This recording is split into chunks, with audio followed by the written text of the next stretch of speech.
Kiranoday news, निपक्ष आणि निर्भीड न्यूज चॅनल।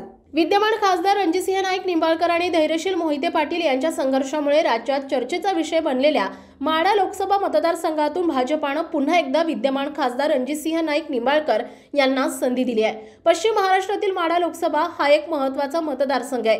हा मतदारसंघ म्हणजे पवारांचा बालेकिल्ला मानला जात होता।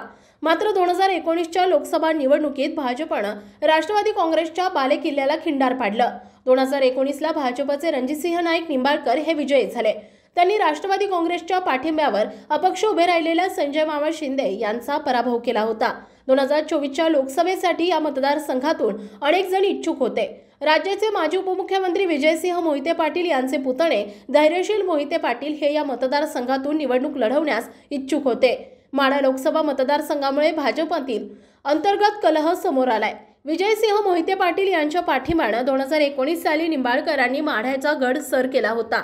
माढा लोकसभा मतदारसंघात भाजपमधून रणजितसिंह नाईक निंबाळकर यांना उमेदवारी झाल्यानं 2024ला अकलूज आणि माळशिरसमधून भाजपला लीड मिळणार का असा प्रश्न उपस्थित केला जात आहे।